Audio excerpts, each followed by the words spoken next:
Welcome back to another episode of the Adversity Advantage. I'm your host, Doug Bopst, and today's guest is Khalil Rafati. Khalil is the founder of the renowned smoothie bar and juice chain, Sunlife Organics. Khalil possesses one of the most insane and inspiring recovery stories that I have ever encountered. In Khalil's darkest moments, he found himself hopeless and homeless on Skid Row in LA. Miraculously, he managed to crawl his way out of that difficult situation, seek treatment, and ultimately find sobriety. Through his relentless pursuit of personal growth, finding purpose and self-discovery, Khalil has attained nearly 2 decades of sobriety and is living the life of his dreams. However, his recovery journey has not always been easy, and we dive deep into that today. Today on the show, we explore Khalil's gripping story, tracing his path from homelessness on Skid Row to achieving long-term sobriety. We also chat about what early sobriety looked like for Khalil and how his responsibility for caring for his dying mother provided the necessary focus for his recovery. Khalil also shares why he believes being an addict is a superpower and credits it for his ability to build the empire of Sunlife Organics without any formal education or experience. We also get into his healing journey, including how he transformed his relationship with external validation and fame, and so much more. So let's get this conversation going and welcome Khalil Rafati to the Adversity Advantage podcast. Khalil, welcome to the podcast, man. Thank you, brother. Thank you. I'm looking forward to diving into your story and just diving into you because I'm really fascinated by everything that you've overcome, everything that you've achieved, your sobriety. You're coming up on 2 decades of recovery, which is incredibly impressive. Crazy. Yeah, and I know when you got sober, you became like Khalil 2.0, where that was a massive transformation in your life. But what I'm interested in finding out is like, when did you become like Khalil like 3.0? Like, when did the next level of healing come for you? That change came like all change came in my life. I'm just not one of those people that ever acts out of inspiration. I act out of desperation. I greatly lack willpower and I am not a strong person. I'm just not one of those people that is highly and naturally motivated. Like we were just talking about one of our friends prior to you hitting record. Like that kid was a drummer and I think he was 10 years old. He borrowed one of his dad's guitars, locked himself in his room, taught himself to play guitar, played guitar 8 to 10 hours a day, 7 days a week, didn't tell anybody, and then just walked out one day and he was like, I'm a guitar player. And that's Dwayne Betts, who's one of the greatest guitar players on the planet. That was never me.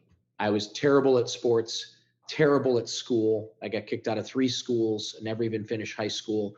So the moment came when my mother called me out of the blue. She was in her late 60s and she delivered the news. I was 8 months sober, 8.5 months sober. And she delivered the news to me that she had cancer and it was bad and it wasn't looking good. I reacted like, I think many men would react, like not emotional, like, oh, okay, well, just do what the doctors say and all right, I'll call you soon. And got off the phone and my friend who I was eating with, Sean, said, everything okay? And I'm like, yeah, fine. Shove the emotions down, shove the emotions down. But when he dropped me off that night at his guest house, he was letting me stay in his guest house at that time while his main house was under construction. He had a decent sized guest house, no electricity, but it did have running water. I went back to that guest house and I did what I did every evening. I lit my candle because there was no electricity. And I started thinking about what my mom said. And I had no money to send her. I couldn't help her. I didn't even have enough money to go visit her. And it was early recovery for me. So I was a lot of shucking and jiving, a lot of bullshitting, a lot of people pleasing, wearing masks, trying to impress people, chasing newcomers. And I just broke. I snapped in half. I started crying. And the crying kind of became one of those cries that like, it becomes so uncontrollable that it started to scare me. And I started punching myself in my leg, like, you fucking idiot, you fucking piece of shit, like you fucking loser. I just kept punching myself in my leg, which is something that I did when I was really upset at myself. And I cried myself out. I don't know what time it was, probably 3, 4, 5 o'clock in the morning when I finally stopped crying.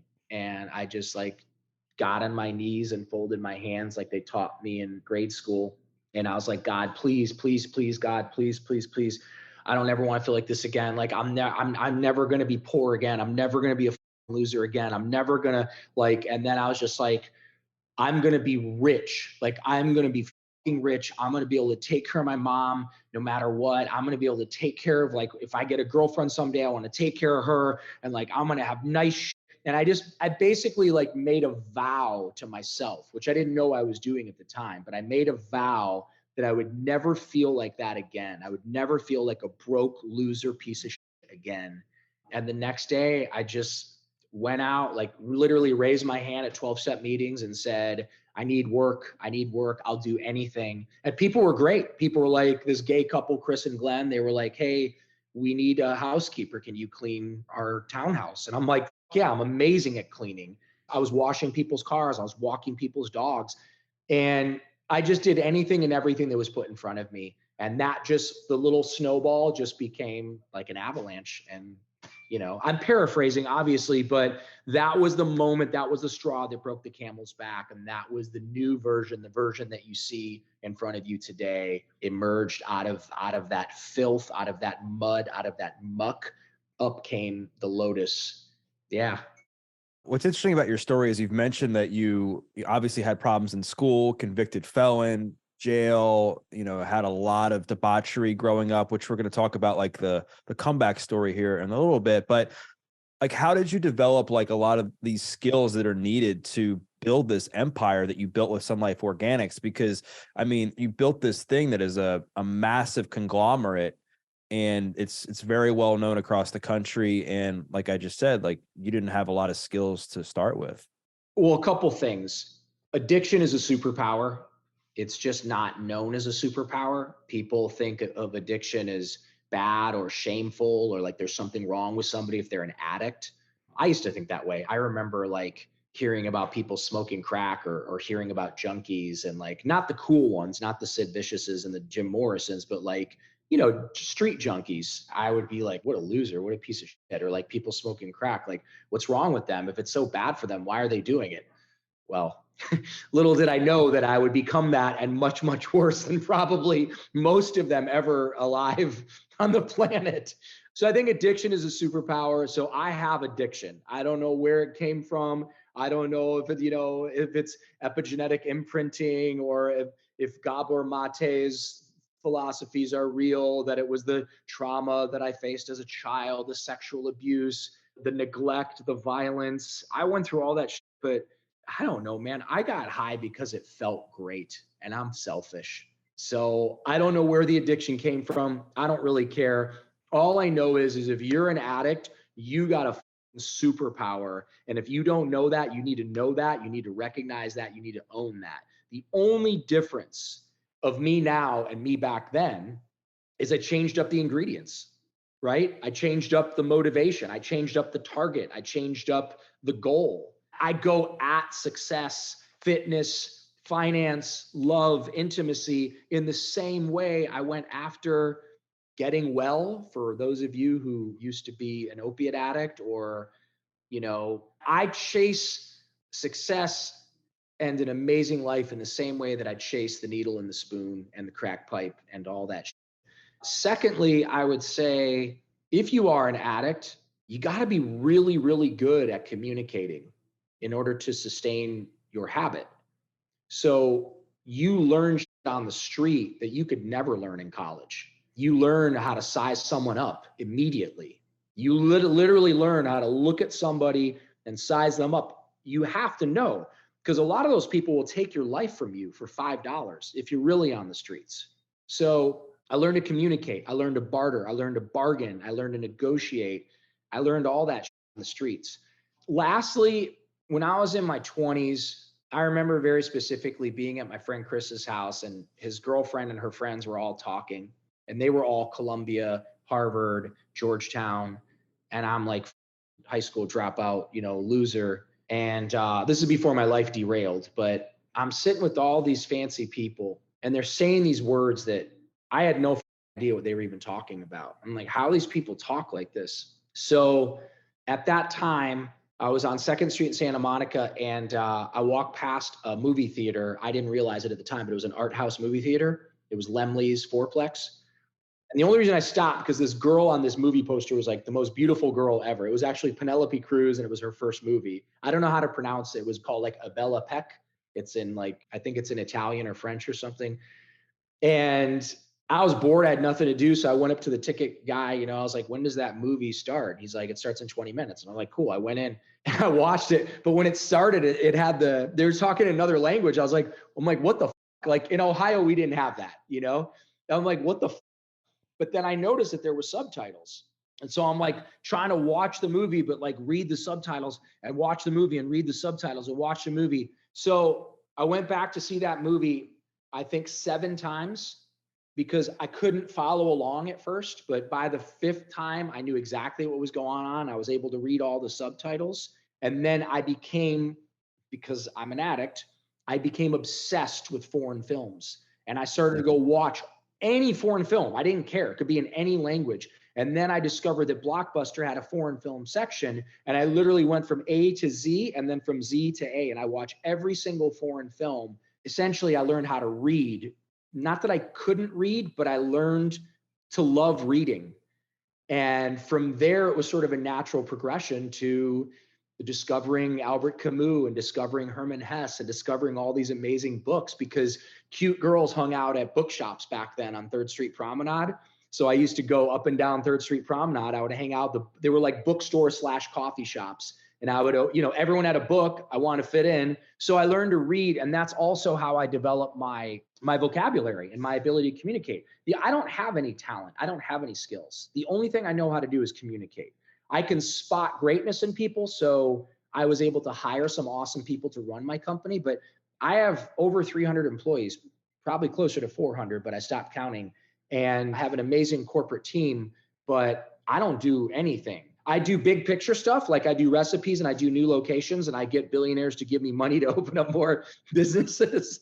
But I have a real knack for communicating with wealthy, successful, powerful people. They just appreciate the authenticity. That's all. So I don't know. That's how. I wish I could take credit for the empire.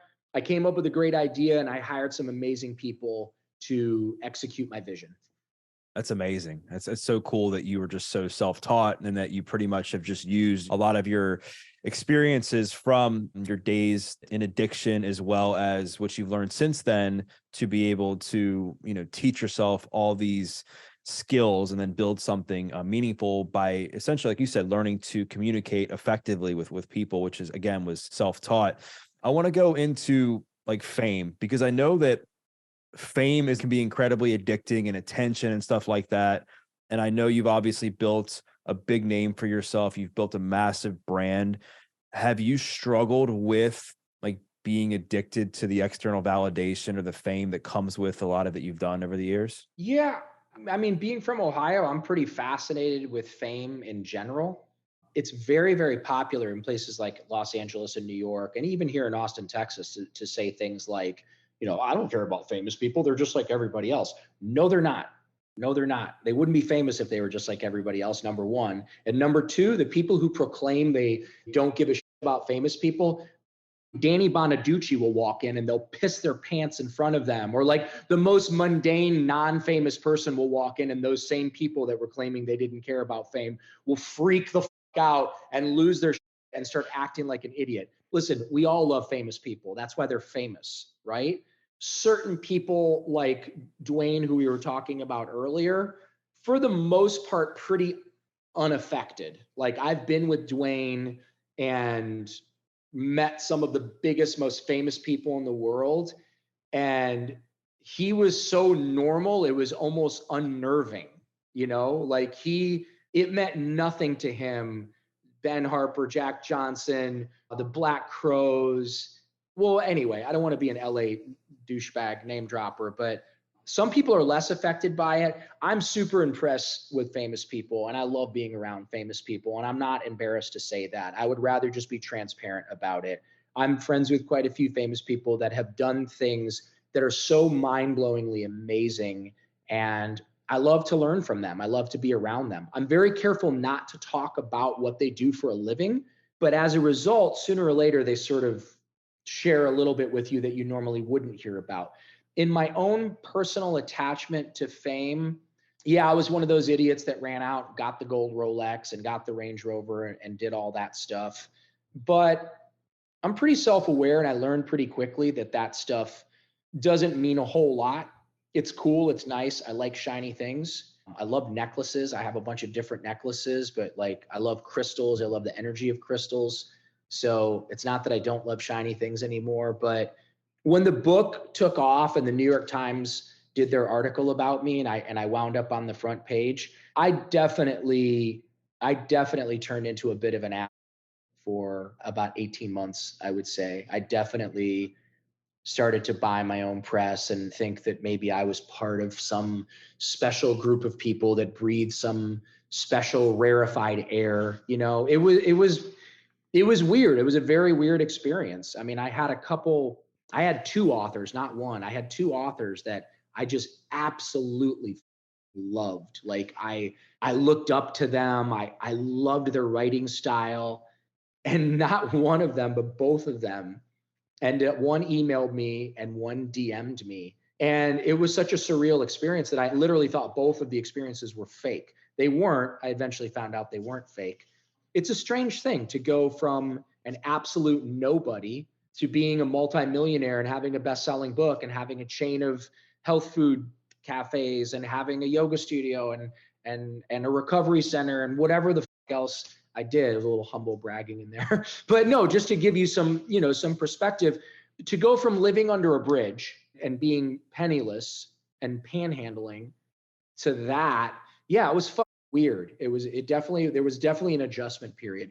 Being in Austin helps a lot because that stuff is way, way, way less important here in Austin. And there's much less pressure here in Austin to keep up with the Joneses. Yeah, that all makes sense, and it definitely makes sense as far as like the adjustments of when you're going from living like under a bridge and being heavily addicted to drugs to now making all this money, being around all these notable people, having so much success, having a lot of people just reaching out to you and getting attention from that. Because I'm sure it even had to be even more addicting because you were neglected as a kid. So now you're getting an exorbitant amount of attention. So you're like, oh my gosh, like this is so awesome. Like, where has this been all of my life? Like, how did you end up like transforming your relationship with that side of things? By taking advantage of it sometimes and abusing it sometimes and getting what's that saying where you get too far over your skis. Like there was a couple of times, I'm not going to mention his name, but somebody very, very, very famous who literally walked into Sunlife Organics and walked right up to me and goes, like, oh my God, you're the guy. And I'm like myself, like, I'm the guy. I'm like, you're the guy. He's like, no, no, no, you're the guy. And anyway, we had this kind of like instant bonding. Like when you met Dwayne, I had a very similar thing with this very, very recognizable, famous actor guy. I think it was about like a year later. It was when all this stuff was happening, and we were at a UFC fight, and I really wanted pictures with Conor McGregor and because they were all walking up to him, all of them, Conor McGregor, John Jones, all of them. And so I would say like, hey, do you guys want a picture with him? Here, give me your phone. I'll take a picture. Not because I was a great guy and not because I was looking out for them, because what do you think my next question was? Can I get a picture? Yeah. Yeah. And I didn't know I was doing it. And I was very wound up and full of myself. And I think it was the second fight that we were at together. We were on our way home. He would always fly home after the fights, or they would fly him home on their jet after the fights because he didn't want to stick around Vegas. And he just very like looked me in the eyes and he goes, hey man, don't do that. And I'm like, what? He's like, you know what? Don't do that. I don't like pictures with people. I've never asked you to ask other people if I could take pictures with them. I know why you're doing it and I appreciate the hustle, but don't do that. And dude, I died because it was like somebody called me on my shit and my ego was exposed. And I think to him, it wasn't as big of a deal as it felt like, but I wanted to crawl inside my shoe and die. Had it been a regular nobody off the street, would I have been as affected? No. I'm man enough to admit that the reason that advice or that chastising held so much weight is because it was coming from somebody who was super famous. And that sort of started a chain reaction of me examining my motives around my behaviors. And then I started thinking to myself, like, these people want to hang out with you because you feed them. And because for the most part, you leave them alone, right? They also probably enjoy the Cinderella aspect of my story. And lastly, they probably really desperately need real friends. And although I believe that maybe 50, 60, I would love to imagine 70% of me really was a real, true, genuine friend, there was certainly 30, 40, at times 50% of me that was just a taking advantage of a situation that I shouldn't have taken advantage of. And so that balloon popped and it hurt. And I remember bringing it up much later, and he didn't even know what I was talking about. But inside my head, this was something that was ongoing, that he was spending time thinking about, because I think I'm so important that this guy with this huge life is wasting his time thinking about me. No, he didn't care, but it was such a necessary kick in the balls for me that I desperately needed. So it came and it went. And look, I still struggle with humility today, for sure.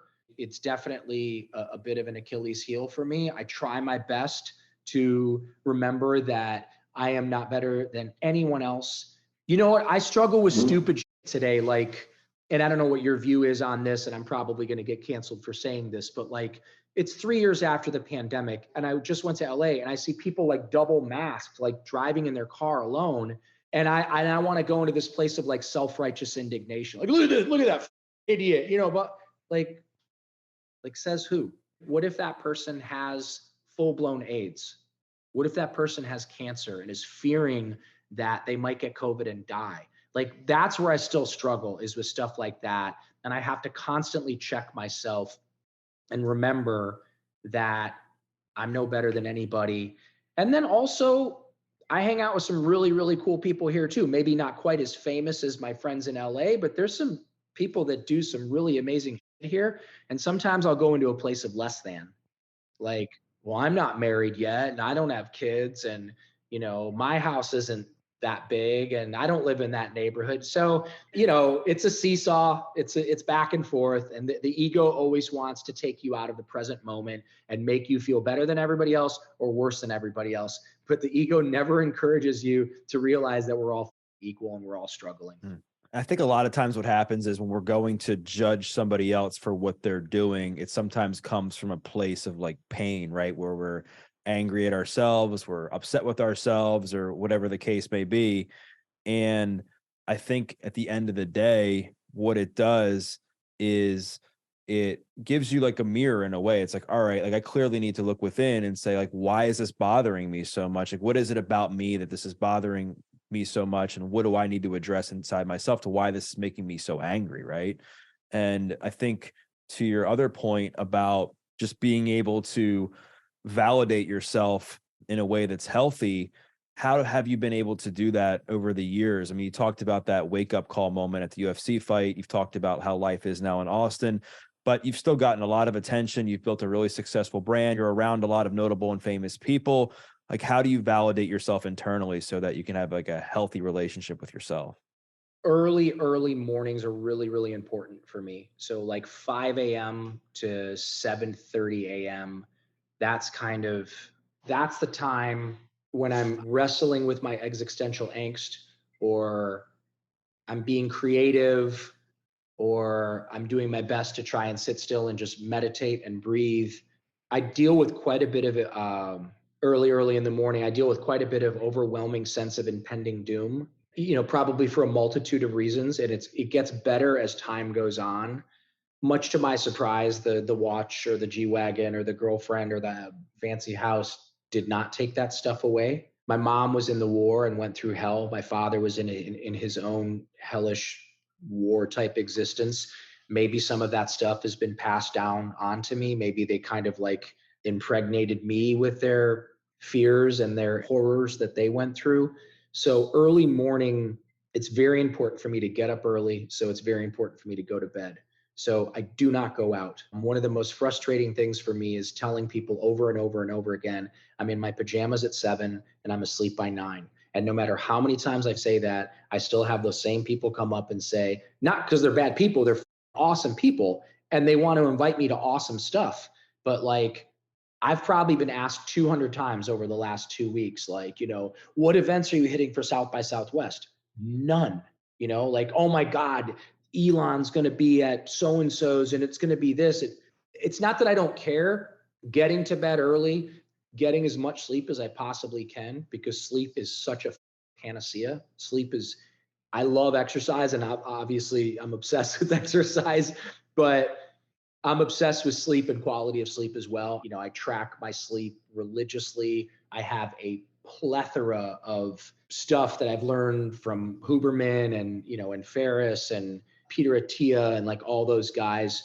So getting sound sleep, getting up early in the morning and being alone and just being alone and developing a sense of self-awareness, then I can face the day with a tiny little bit of humility, some enthusiasm, some optimism, and some realism.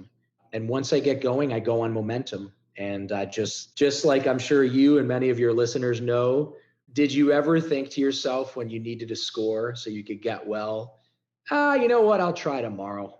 No. Never. No. It was, I'm gonna go get well. Nothing's gonna stop me. I will tear apart this sofa and find change. I will panhandle. I will steal my girlfriend's quarter laundry jar. Like, I just go for it. Yeah, you go for it and then you find a way to rationalize it all making sense in your mind. So even though like everybody on the outside is like looking at you like, what are you doing? Like the girlfriend whose jewelry you just stole was like, what the heck are you doing? You're like, what? Like, I need this. I swear. My check didn't cash and I need to pay rent. Please, if you love me, you'll do this. And they're like, meanwhile, in their gut, they know, all right, this person, there's something's going on. But meanwhile, we're like, dude, they definitely believe us. And I'm just going to keep doing what I need to do this. And I'm really impressed by like the self-awareness and everything that you've developed from getting sober. And I want to talk about like the early stages. So I know you're coming up on 20 years, but I know like a year or so before you got sober, you purposefully, I think, overdosed and put yourself in a ditch. So talk about that time in your life. What was going on? What was your addictions? What were you addicted to? What was life like then for you? And then like, what was your rock bottom moment? And then how did you finally get sober? There was so many. I mean, I was addicted predominantly to heroin and cocaine mixed together in the form of a speedball intravenously. Like that was my jam. I loved speedballs. There was nothing that could ever come close. I certainly enjoyed shooting coke. I certainly enjoyed shooting heroin, and smoking crack like cigarettes, but I never got what I got from a speedball. A lot of people die the first time they try a speedball because it speeds up your heart and slows it down at the same time. It's super dangerous. A lot of people have died, many people their first time. So, my God, please, please, please don't think I'm glorifying it, but I have to be honest and I have to be transparent. That's what I loved. I drank on occasion and again, smoked crack like cigarettes. It was horrible. The wheels had come off. It was overdose after overdose, seizure after seizure, county hospital to county jail, another seizure, county hospital, county jail, real homelessness, not sleeping on my girlfriend's sofa and then stealing her laundry change. But eventually I'd burned every bridge that was ever extended to me. Real homelessness, downtown LA, Skid Row, also out by Sepulveda and Century and Sepulveda, which is over by the airport. That was a great place to panhandle. Tourists, that didn't know any better are very quick to give up a 5, a 10, a 20. And then there's also tons of drugs available there. I mean, it was hell. It was like a Fellini film mixed with a really bad horror film. There were lots of things that happened that I don't know if they were real or not, but there were times that what I experienced, demonic possession and entities attacking me and tearing at me and clawing me, definitely intentionally took an overdose and died and was like floating above my body. I hit bottom and then I just took out a shovel and kept digging. And then I hit further bottom and I just took out a pickaxe and I just kept digging. In the end, when I finally called Bob Forrest, certainly wasn't out of virtue. I just like to walk from here to my mailbox right now would have been like a real struggle. My mailbox is right there. Like I just physically, I was 109 pounds. My teeth were falling out of my head. I had scabies. I had ringworm. I had picked myself. I had chunks of hair missing. I was filthy. People talk about the picture on my book, I Forgot to Die. Like, oh my God, dude, that's so gnarly. That was taken when I had money. Like, I don't share that typically, but since we're talking about the depths of hell, like that picture was taken at Spencer Recovery Center. I was a punk, arrogant, had the the cigarette, like piece of my nose was missing, piece of my ear was missing. I still had platinum hair at that time, so obviously I had the money to afford to dye my hair. Things got way worse and stinky and gross. And so in the end, it was a series of really, really awful shit stacked very closely together. And a lot of the people that I could always call like every couple months, and then they would let me come over and shower and give me some money or let me borrow their car, borrow their ATM card, all that dried up. So I kind of got to this place where even my mom wouldn't take my calls. And I never in a million years thought that would happen because I could always hit my mom up to Western Union me $100. And that dried up. And I knew I was days away from dying. And so I called Bob Forrest and I was just like, hey, Penny told me that like you can help me, get into rehab for free. Like, is that real? And he's like, yeah, come on down to Music Cares and you're going to meet Buddy Arnold and we'll get you all squared away. I didn't believe him. I was in a place where I was letting men do shit to my body in exchange for drugs. So I kind of knew that nothing came for free. Right. And yeah, I made it over to Music Cares. It was called MAPS at the time. I made it over to Music Cares and there was Buddy Arnold, legend. He was still alive at the time. And I remember him looking at me. I was so dirty that like he didn't want to deal with me. And then he's like, Are you a meth addict? And I'm like, no, I'm a junkie. And he's like, let me see your arms. And like I pulled up my sleeves and my hands looked like hamburger meat. I mean, I had abscesses everywhere. And he's like, you're a junkie, all right. He's like, all right, we'll help him. And they called Pasadena Recovery Center. They convinced Dr. Bloom to take me for, I think Buddy paid Dr. Bloom $1,000. That's what I was worth at the time, $1,000. And that was the beginning. That was June 18th. Oh, it's actually June 16th, 2003. My sobriety day is June 18th, 2003. I was heavily medicated for the first couple of days. And that's when I went to Dr. Bloom and I was just like, you know what, man, you got to stop giving me all this because if you're just going to keep numbing me out, I'm eventually going to leave and go get the real shit. So like, I need to fucking go through this. And they were like, absolutely not. You could die, blah, blah, blah. And ultimately they made me sign paperwork, AMA, against medical advice. This individual is going to stop taking medication. And I spent the next like 3 weeks just turning inside out, just turning green, turning blue, turning yellow, in the bed, puking on myself, the snot bubbles, just the only thing that would like slow it down a little bit would be cigarettes. So I would just like bumming smokes from people, lighting one off the other and just, that horror, I mean, it's the worst, but I'll tell you what, I found the grace of God, and I don't mean that in any type of religious sense whatsoever. I found the grace of God in that place out of desperation. I dropped to my knees and I folded my hands and I just said, God, please, please, please. I was crying. I'm like, if you're there, please take this hell away from me. I don't know why I use that wording. And in that instant, there was a lifting. There was like a levity to my spirit that hadn't been there. It felt like 5,000 pounds of crushing weight had been lifted. The cravings didn't go away. The withdrawal certainly didn't go away. But there was a knowing that there was something, some creator, something.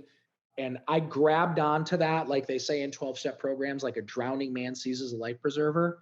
And I was just like, I'm never going back. I will never go back.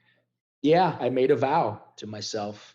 It's amazing. That's amazing, man. What a story. Congrats to you on your sobriety and overcome everything that you did.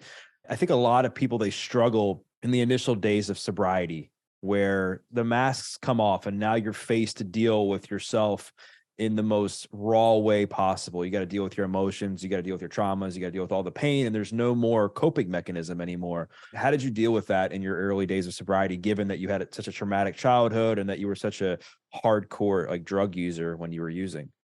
There was at Spencer Recovery Center at that time, Bob had just assembled a band of losers. I mean, we were real losers. There was a couple of super famous people in there as well, but they stayed away from us. I leaned on these guys.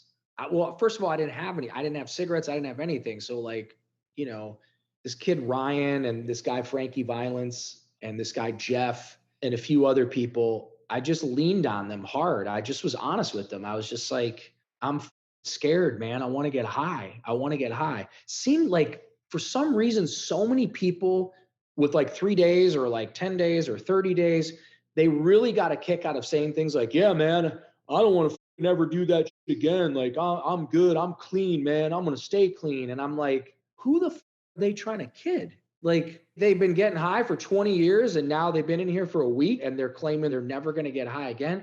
I was the opposite. I was like, man, I want to get high. I'm scared. I don't know what to do. And like, my friends would be like, here, have a cigarette. Like, come here, let's strum the guitar. Let's sing. We would like sing some songs. We didn't want to go to meetings, but they made us go to meetings. Eventually meetings became somewhat of a panacea as well, because there was fellowship there and there was the meeting after the meeting, which was always the real magic for me. Had I isolated, had I tried to fight it on my own, one-on-one, no chance. I wouldn't have lasted 72 hours.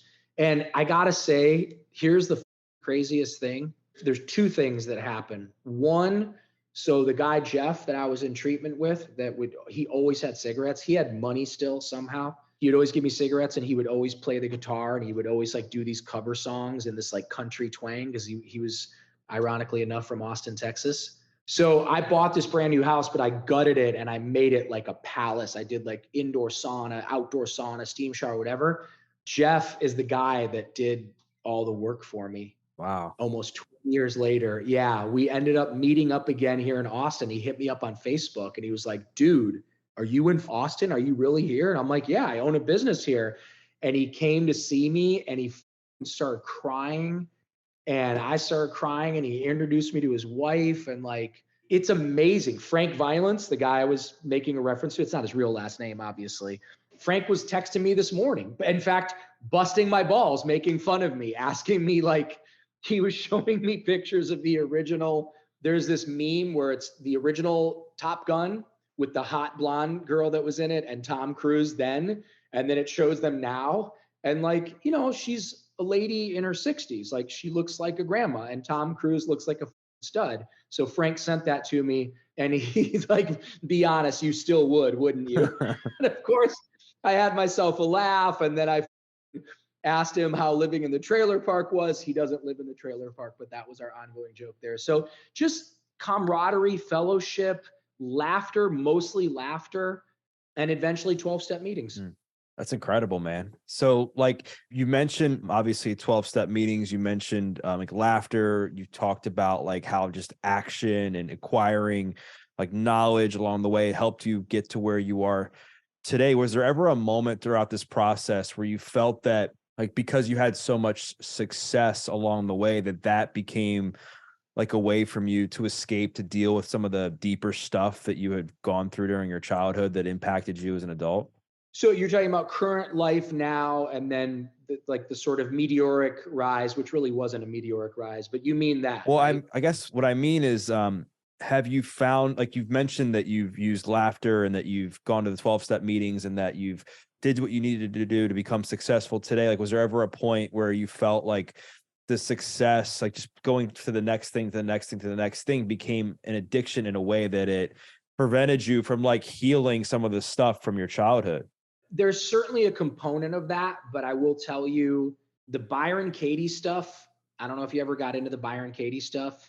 That really peeled back some layers of the onion. There's at least a dozen books that opened me wide up and allowed me to dive in and heal some of that stuff.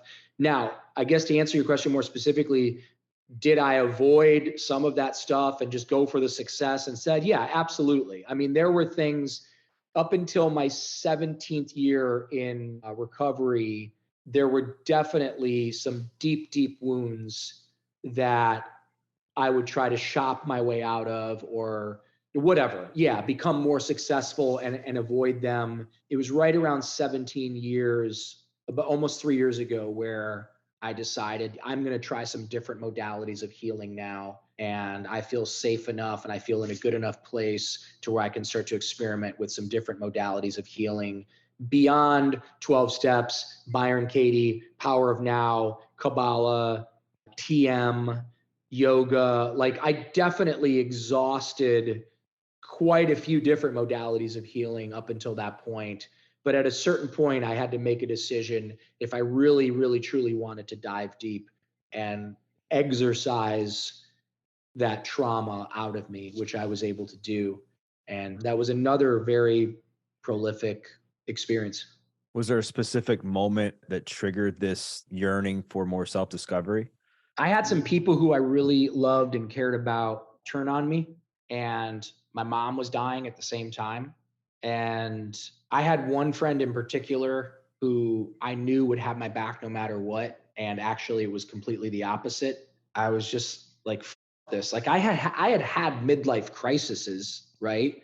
Where you go out, you get the certain car, you get the certain watch, or whatever men do, stupid that we do to try to stave off the inevitable or face the inevitable, that this life is transitory and brief. And but this was different. This was more of like a midlife collapse. I decided LA, Malibu specifically, like this place, I'm gonna get out of here. I'm gonna go someplace where nobody knows me. I just want to have a peaceful life. I'm gonna go paddleboard every day and do yoga and just like be semi-retired, and I don't need to open up any more stores. It was right around that time where I was like, or I mean, I left, but like, or you could really dive deep and try something different. And the reason I'm not being specific is I don't want to lead anybody down a path, especially somebody in early recovery.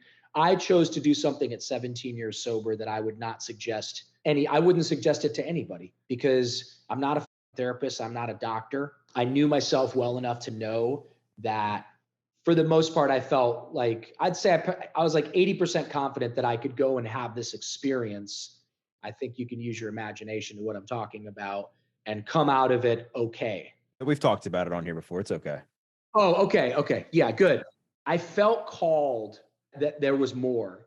I felt like there was like a veil that I needed to like remove. And it was weird. I'd be sitting like this at my computer and like a blackbird would just randomly come up and land on my fountain and start screaming at me. And I was like, God, that's weird. And then I would go for my morning hike. This is back when I was in California. And like I saw a massive rattlesnake with a rabbit half in and half out with like the legs hanging out. And like a dumb, I walked up to it and the thing's like looking at me and I'm looking at it and looking at me. And then all of a sudden it like did the, that, with the tail, basically like back off, mother, I'm going to kill you. I kept seeing 3 hawks. I kept seeing these signs. And this is when I was kind of wrestling with the idea. And it's like, look, I don't have any compulsion to escape from my life right now. I love my girl. I love my business. I love everything about my life. Even though I went through the dark night of my soul, I don't want to run away. I just want to know why.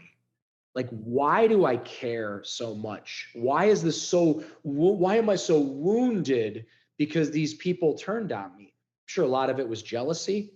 None of them had anything meaningful going on in their lives. They were broke. One of them had like a GoFundMe page. And I'm not even saying they didn't have a little bit of motivation to turn on me. I'm a loudmouth. I don't have a filter. I make jokes I shouldn't make. But why was I so wounded? And what the was going on with the situation with my mom? Like, why was this such a big event? Like, my mom was a shitty mom. We had a horrible relationship. Later in life, I was able to be the hero in my own journey and go and rescue my mom.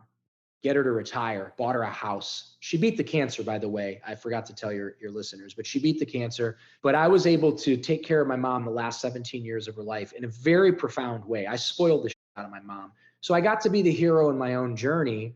Why am I so busted up over my mom dying? And I knew that there was shit that was unresolved. And so I went and I worked with a very highly, highly, highly recommended shaman. I hate to use that word because it's so overused. And I had the most cathartic moment of my life. And I got to see things that I never saw before. And the veils were lifted. All of the veils were lifted. Kind of like when the famous dude called me on my for saying, hey, do you want to take a picture with him? Kind of like that, but times 1,000. Everything was exposed. It was me talking to my soul, me talking to God, me talking to the people that had hurt me as a child, and me talking to my mom's soul and asking her questions and getting real answers. That was a big, big shift for me. That was like a whole nother Khalil 4.0. I mean, that was kind of like, wow, I get it. Like there really is a God, and this is all, it's temporary, but it's also infinite at the same time. And it was amazing. But again, I would never recommend anybody going and doing something like that, because most people that are in recovery have not found their dream job, their dream partner, their dream situation. Like my house is paid for, my car's paid for. I don't have pressure on me. I have people that run my company. I don't have to do anything. I can go to Bali right now for a month, or I could go to Jackson Hole and visit Dwayne and, maybe sing some songs. Like that's a very privileged position to be in. And I worked for it. I worked very hard for it, and God blessed me with that. But when I was in my early sobriety, man, how many times did something that I perceived as bad happening to where my mind didn't go, what would make this better?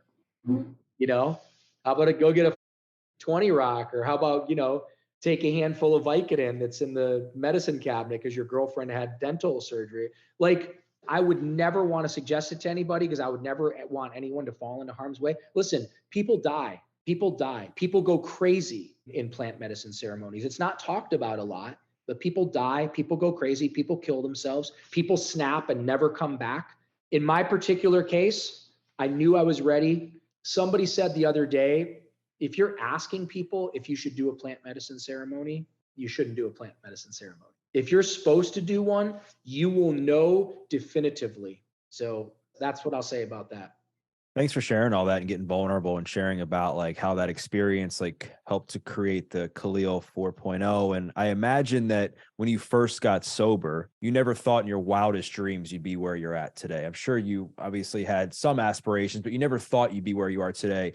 Like, what do you say to somebody who's in that position where they're at the beginning stages of transforming their life and they're like, what's the point of this? Like, am I ever going to have success? Like, I don't even know where I'm going to be in 5 years, 10 years. Like, what do you say to somebody who's like in those early stages of trying to begin this transformation? God, you have no idea. You have no idea the amazing, amazing, amazing life that waits for you. That's right outside your comfort zone, coupled with long-term sobriety. Now, I do have to say, a lot of the people that I went to treatment with and a lot of the people that I went to sober living with were 10 times, 100 times more talented than me, younger than me, better looking than me, taller than me, smarter than me. They're dead. They're dead because they took that grace of God for granted. Long-term sobriety is paramount for success. Intelligence is not. Skills are not. You do not have to be smart. You do not have to be skilled. You do not have to be talented to become massively successful.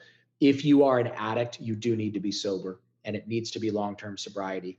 And I hope someone is not out there going, "Oh, fuck, he did plant medicine." So yeah, at 17 years, clean and sober, I made a decision which could have ended my life. And luckily it didn't. And luckily I found great value in it.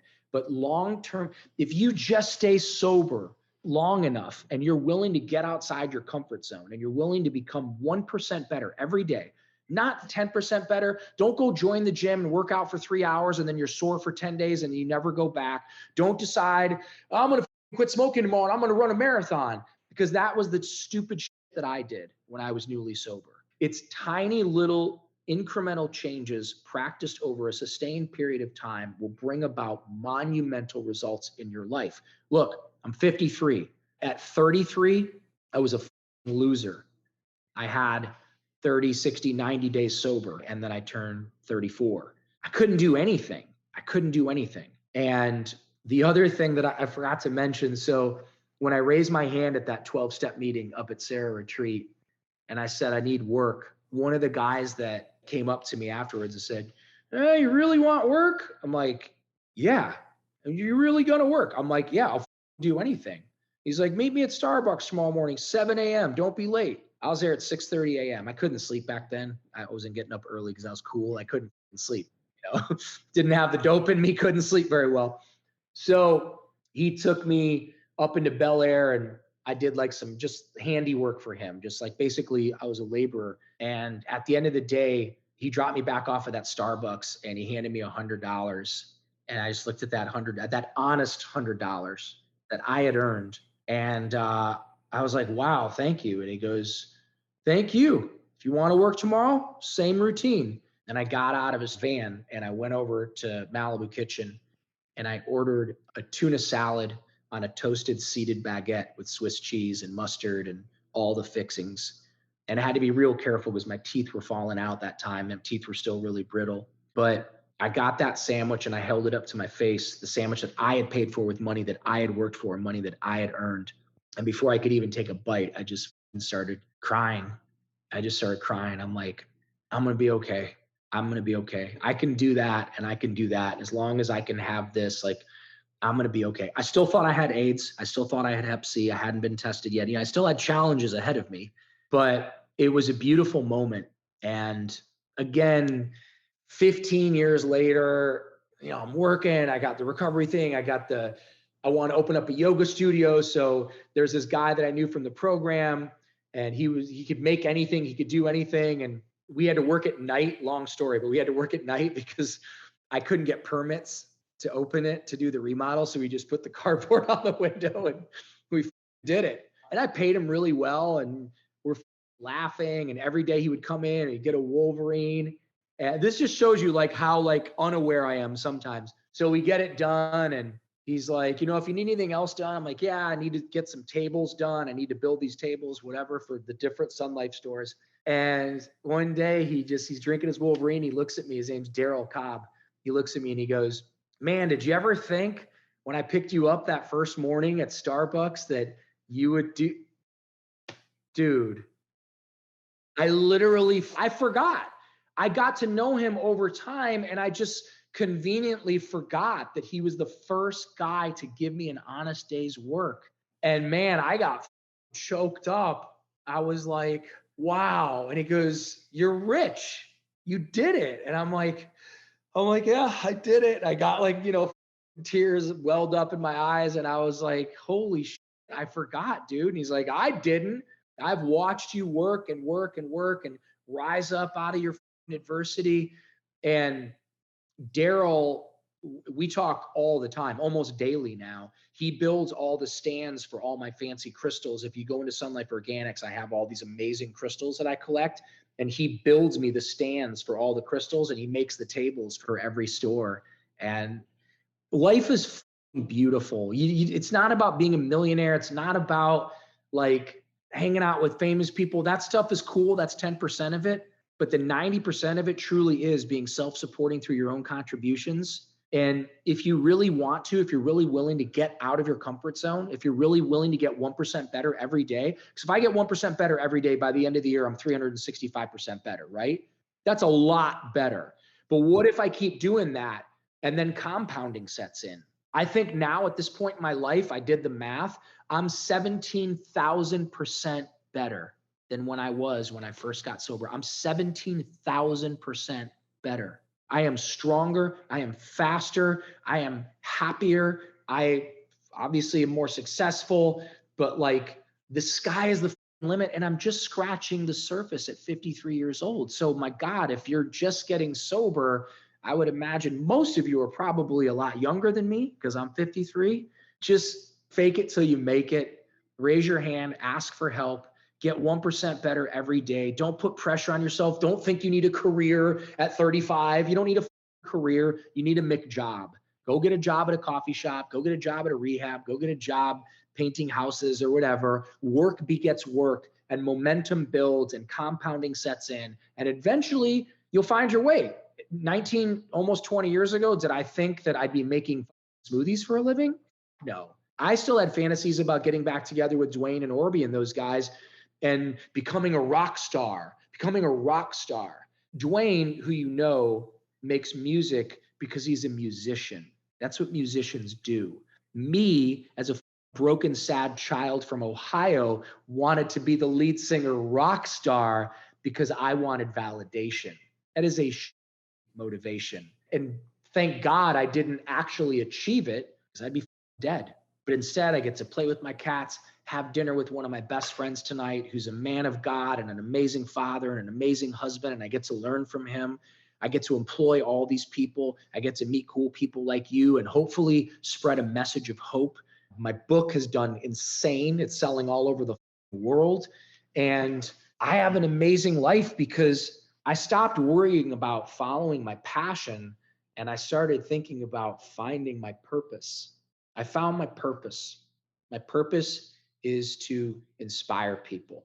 My purpose is to love people and help people to heal themselves. And it's amazing.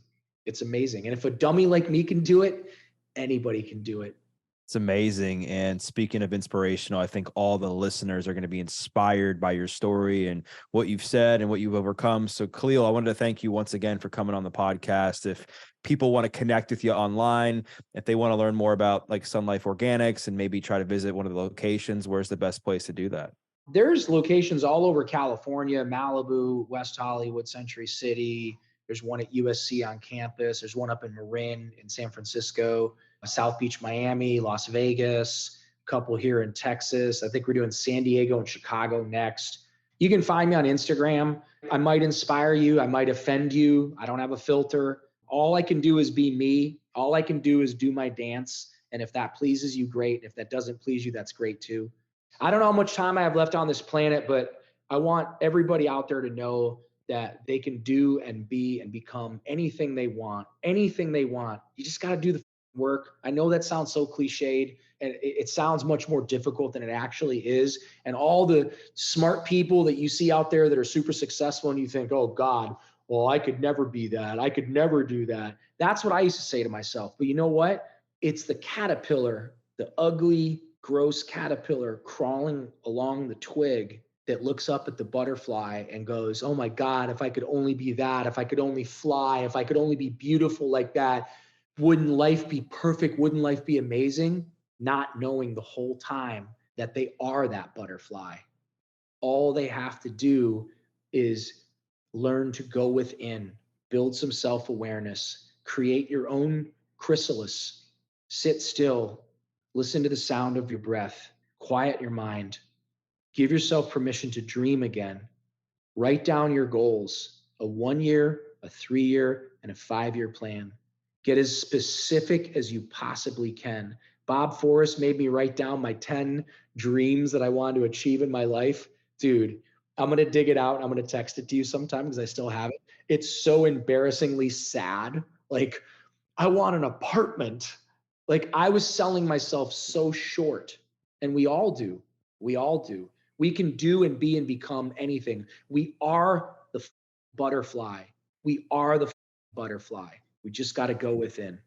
That's a great place for us to leave it, man. And I will definitely be sure to include the link to connect with you online and more about Sunlife Organics. And Khalil, I wanted to thank you once again for coming on. And for those listening, what I invite you to do is to share a takeaway. We covered so much ground, and maybe it was something that Khalil said about his story or his healing journey, or maybe it was his motivational words of wisdom. Whatever the takeaway was, make sure to tag him and tag myself, because we'd love to hear your feedback. And we once again thank you for listening to this episode of The Adversity Advantage. I'm your host, Doug Bopst. We'll see you next time.